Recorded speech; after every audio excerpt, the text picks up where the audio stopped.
All right, let's uncork this bottle of knowledge, shall we? Today's deep dive takes us to Uruguay, a country that's been quietly making some seriously delicious wines, and we've got this fantastic ebook all about it. It's not just about the wines themselves, it's the whole story behind them. Exactly. And that's what we're here to explore, the history, the hidden gem regions, those grapes that might be new to some folks. And trust me, there's a lot more to Uruguay than just Tannat, though that is a good place to start. Okay, so the ebook jumps right into the history, taking us back to the 16th century, Spanish explorers, vines in tow, right? But it seems like things didn't really take off until the 1800s when all those immigrants arrived. That's when things got interesting. Imagine a massive influx of people, mainly from Spain, Italy, France. All bringing their winemaking traditions with them. A melting pot of knowledge and passion, all poured into those Uruguayan vineyards. And then, boom, the late 1800s, early 1900s, that's what the ebook calls Uruguay's golden era. French grapes, like Tannat, making their debut. And not just making an appearance, they were winning awards at European exhibitions. People were comparing them to classic European wines. They must have been doing something right. But then the mid-20th century hits, and things get a bit rocky. There were economic challenges, political shifts. It was a tough time for the industry. But the ebook emphasizes that those Uruguayan winemakers, they didn't give up. They held on to those traditions, waited for their moment. And that moment came in the 1990s. A revival, a focus on quality, new technology. And a rediscovery of their roots. A return to those native grapes. They were ready to show the world what they could do. All right, let's talk terroir. The ebook goes on and on about Uruguay's perfect climate for grape growing. Temperate, with warm summers, mild winters. Ideal for those grapes to soak up the sun. But what about the Atlantic Ocean? It's right there. What role does it play? The Atlantic is like a giant climate control system for the vineyards, keeping things balanced. Keeping those summers from getting too hot. And those winters from getting too cold, that consistent temperature. That's key for developing those complex aromas in the grapes. It's fascinating how nature works, isn't it? So we've got sunshine during the day, those cool ocean breezes at night. What about the soil? What's underfoot in those vineyards? Well, mainly clay and limestone. The ebook mentions that those are packed with minerals. And those minerals, think of them as the secret ingredient, adding that extra layer of flavor to the wine. Giving the wine structure, complexity. And here's something interesting. Some regions also have granite and schist in their soils. Adding even more to the mix. A touch of minerality, a little bit of phenolizing. It's what makes those wines so unique. You might even pick up on it when you're tasting a Cannellonis Chardonnay. Oh, I love those mineral notes. And it doesn't stop there, does it? The ebook even mentions something about, well, salinity in the wines. The Atlantic again. Those ocean breezes, they carry a bit of sea salt with them. And it actually ends up in the wines. Subtly, a touch of salinity, especially on the finish. Wow, that's amazing. All right, I think we're ready to talk Tannat, Uruguay's flagship grape. It's more than just a grape. It's a symbol Of their winemaking identity, their history. Tannat's actually a French grape originally. Really? Hey, From the Madurian region, but it seems to have found its true home in Uruguay. And when I hear Tannat, I think big, powerful, maybe even a bit harsh. You're right. It's known for its tannins. That's where the name comes from. Those tannins give it that dry, astringent feeling. Right. But in Uruguay, the Tannat grapes achieve this beautiful balance. They're bold when young, yes. But then, As those tannins soften with age, the wine becomes velvety smooth. so we're talking about wines that can age beautifully. Absolutely. What else makes Tannat so special? Well, besides those tannins, it has this vibrant acidity, keeps the wines balanced, refreshing. Even after years in the cellar. And then there's the color, deep ruby red that transforms into this gorgeous garnet as it ages. Sounds stunning. What about those aromas? The ebook was pretty poetic about that. Yeah. For a good reason. Tannat is an explosion of aromas. Give us the details. Think black fruits, blackberry, blueberry, plum, all those mixed with spices like black pepper and clove. And remember those mineral notes we talked about? You might even find those in a well-aged Tannat. It's like a whole sensory experience in a glass. Exactly. And Uruguay's climate plays a big role in all of this. The temperate, humid conditions, especially down south. It allows the grapes to ripen perfectly, develop all those complex flavors, and the diverse soils we talked about, they contribute to the wine structure, those unique mineral notes. It sounds like the perfect combination of factors. It really is. Uruguayan Tannat walks this fine line between bold fruitiness and those noticeable tannins and structure. That's what makes it so versatile, right? Exactly. You can enjoy it young, vibrant, but it also rewards patience. Aging brings out even more complexity. It's a wine that can evolve over time. Okay, I'm getting thirsty just thinking about it. Huh? But Tannat isn't the only star in Uruguay, right? Oh, not at all. There's a whole constellation of other grapes just waiting to be discovered. The ebook mentions Merlot, Cabernet Sauvignon, even Pinot Noir gaining popularity. Merlot brings this smoothness, elegance. It's a bit softer than Tannat. Cabernet Sauvignon, classic structure, those herbal notes. What about Pinot Noir?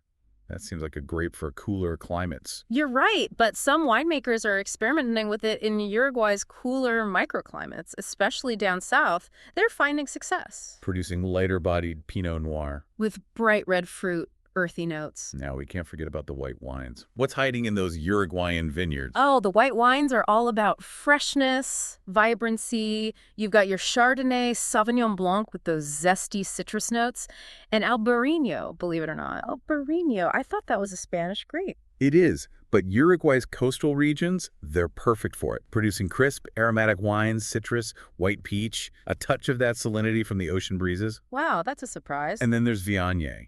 I'm not familiar with that one. Lush floral aromas, flavors of apricot, honeysuckle, even a touch of ginger. I'm writing this down.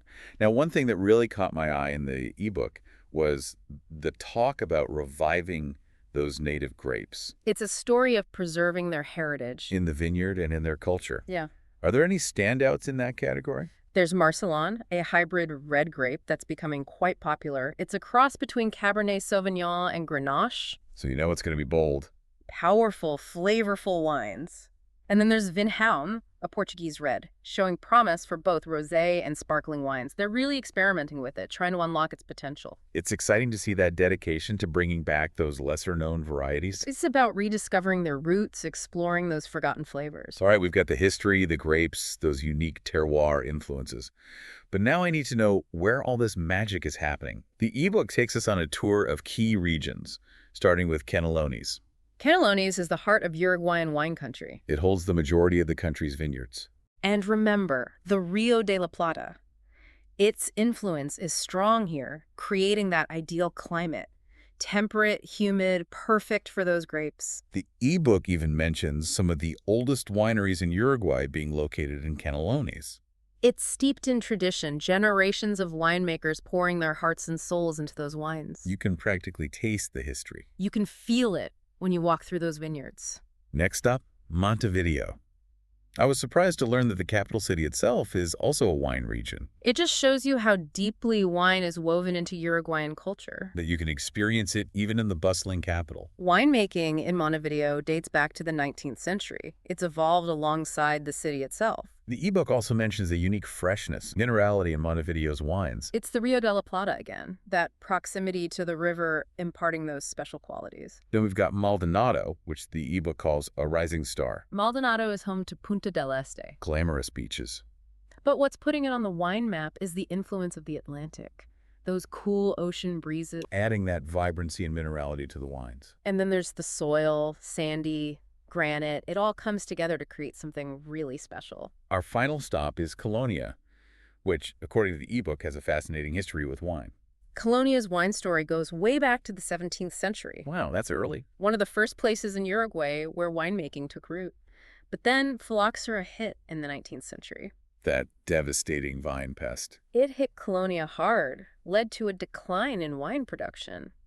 For a while, it seemed like their winemaking tradition might disappear. But it didn't, did it? No. Colonia is experiencing a revival. New wineries, passionate winemakers bringing the region back to life. Planting new vineyards, experimenting. Honoring those traditions while embracing the future. Okay, we've explored the regions, but let's put some names to those wines. The ebook highlights a few notable producers, starting with Bodegas Caro, founded in 1752. Over 270 years of continuous family ownership. That's incredible. They're pioneers in Canelón, known for those exceptional Tannat wines. Then there's Garzón, a real game changer. What makes them so special? They're all about sustainability, organic, and biodynamic certifications. I'm curious about biodynamic. What does that mean exactly? It's like organic farming, but even more holistic. They follow lunar cycles, use special preparations to enhance the soil. It's a whole philosophy. Wow. And their winery is state-of-the-art. Gravity flow design, minimizing the use of pumps. Letting the wine flow naturally. Preserving those delicate aromas and flavors, They're pushing boundaries. but always with respect for the land. Next up, Pisano. The Tannat masters. They've dedicated themselves to understanding every nuance of this grape.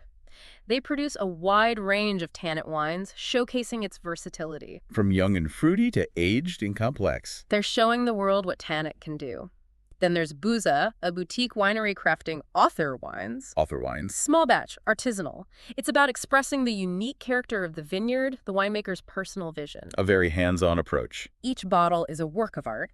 And finally, Familia Decas. They have a long history, over 130 years. Pioneers in producing high-quality rosé wines in Uruguay. They've been instrumental in elevating the category. It seems like tradition and innovation go hand in hand in Uruguay. They respect their heritage, but they're not afraid to explore new possibilities. They're making their mark on the world of wine. And they're doing it with passion and a deep connection to the land. That's what makes it so special. It's a story that you can taste in every glass. All right, my taste buds are officially tingling after that deep dive into Uruguayan wine. But now, my stomach's rumbling. The ebook doesn't just talk about the wine. It takes us on a culinary journey through Uruguayan cuisine. And I'm ready to talk pairings. Oh, get ready for a feast for the senses. Uruguay's food scene is just as captivating as its wine regions. It's all about those hearty flavors, fresh ingredients, and that gaucho influence, which, of course, means meat. Lots of meat. Well, we can't talk about Uruguayan food without mentioning asado, right? That legendary barbecue that seems to be woven into their culture. And I'm betting Tannat is the perfect partner for all those grilled meats. Oh, absolutely. Tannat and asado, they're like the ultimate power couple. So let's break it down. What cuts of meat really sing with Tannat? Think about those rich, fatty cuts. Ancho, which is similar to a ribeye. Picanha, that flavorful rump cap. Asado de tierra, their version of short ribs. You need a wine with some muscle to stand up to those bold flavors. So Tannat's got the tannins, the structure to cut through all that richness. Exactly. Those bold fruit flavors, they complement the smoky, savory notes of the grilled meat perfectly. Okay, Tannat for those heavy hitters. What about sausages? I know chorizo and linguiça are pretty popular in Uruguay. Do they also call for a Tannat? They do, but in this case, I'd recommend a younger, fruitier Tannat. You still want those tannins to balance the richness, but a younger Tannat will have those brighter fruit notes like red berries and plum. So it's a bit more of a playful pairing. Exactly. Those brighter fruit flavors will play off the spiciness of the sausage. Now, if we're talking lamb, which is another Uruguayan specialty, Oh, lamb. for slow-roasted lamb, something that's melt-in-your-mouth tender, you want a Tannat that has a little age on it, one that spent some time in oak barrels, developing those complex notes of spice, tobacco, maybe even a hint of chocolate. Oh, that sounds incredible. Those flavors with the richness of the lamb. It's a match made in culinary heaven. And those tannins will have softened over time, creating a silky texture that's just perfect with tender lamb. Okay, so we've covered the meat. But Uruguay is a coastal country, which means seafood must be a big part of the cuisine too.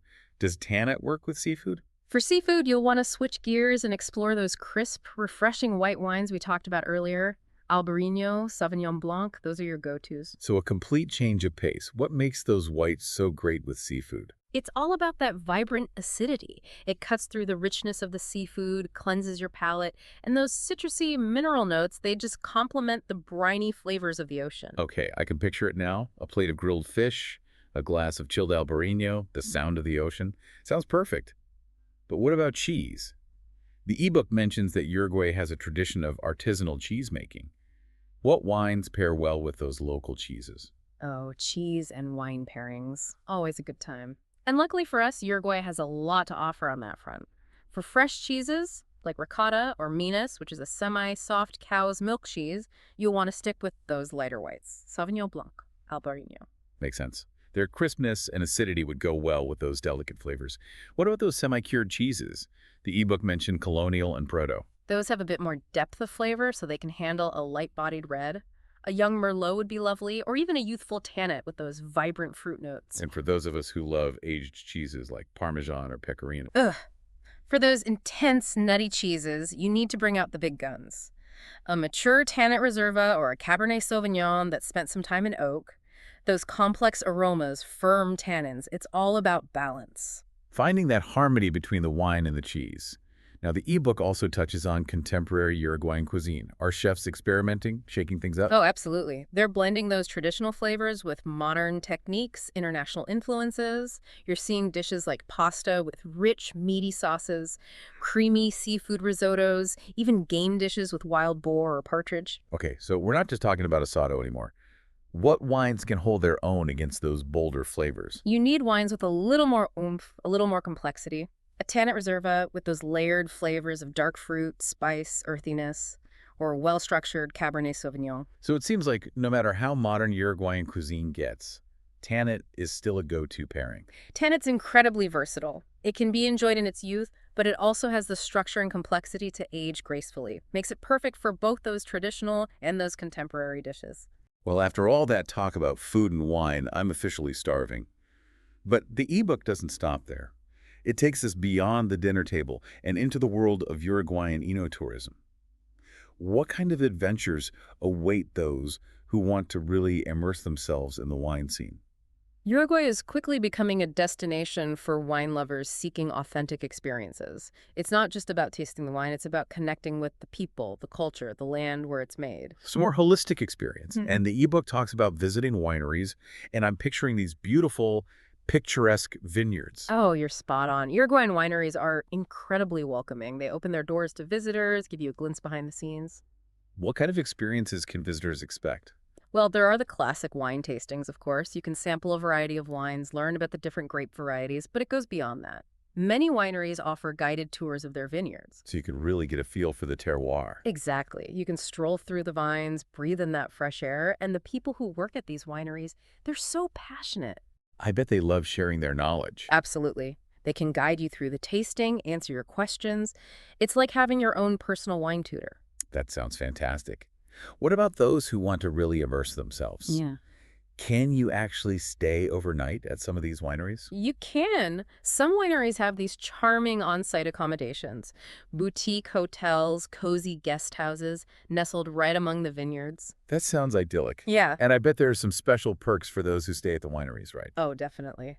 Private tastings, dinners paired with their wines. And if you're visiting during harvest season, you might even get to participate in some of the activities. What a unique experience that would be. But let's not forget about the food. We've talked about how delicious Uruguayan cuisine is.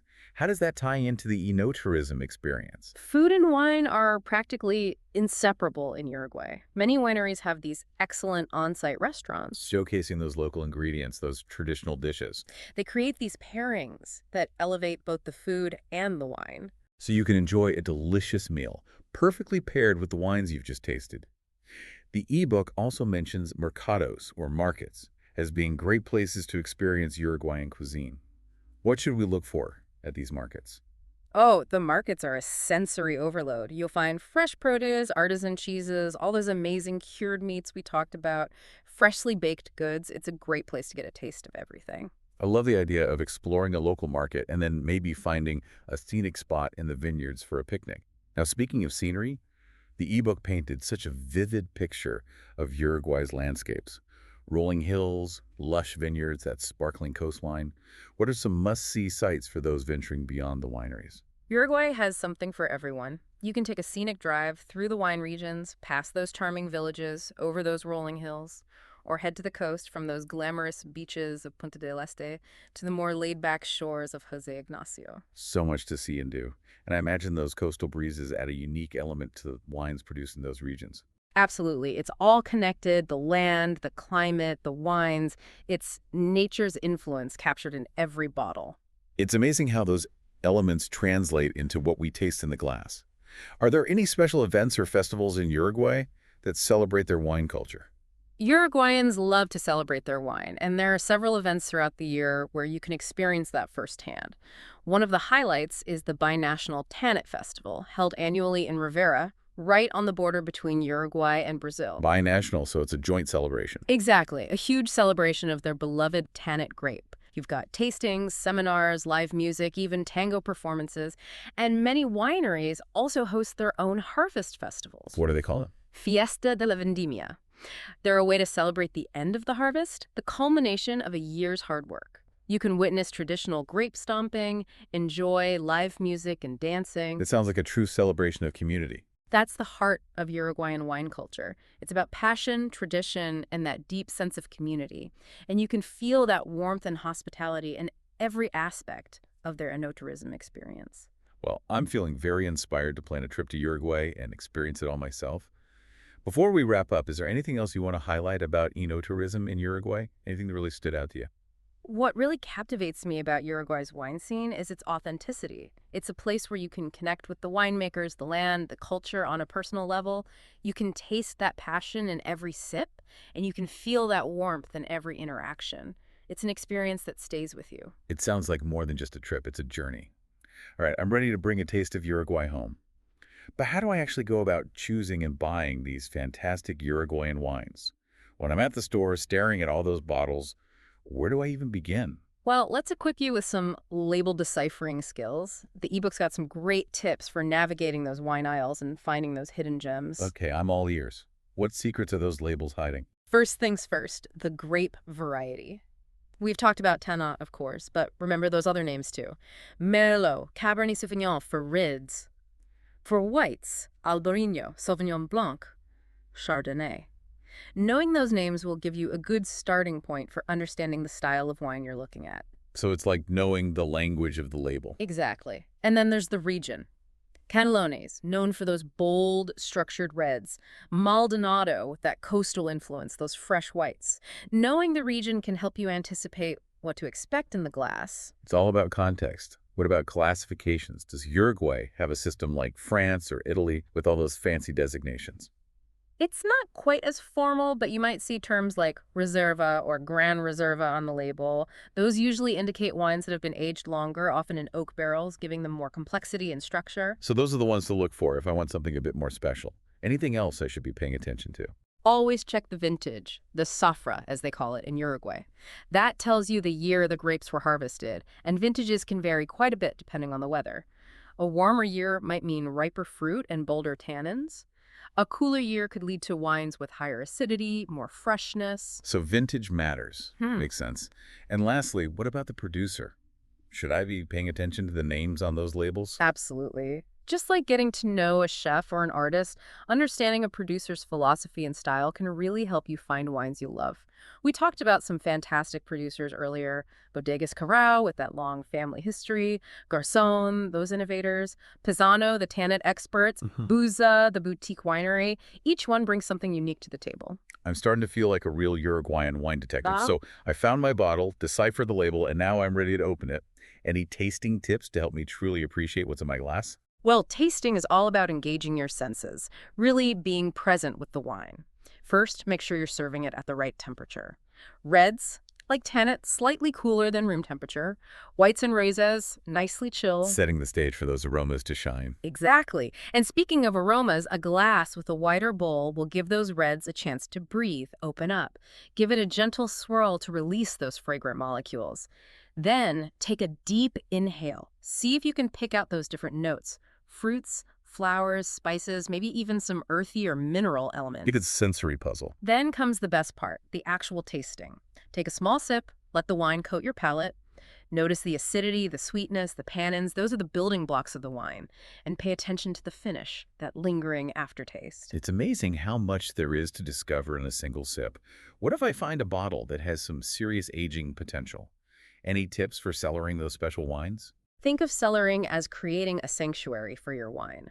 Cool, dark place, consistent humidity.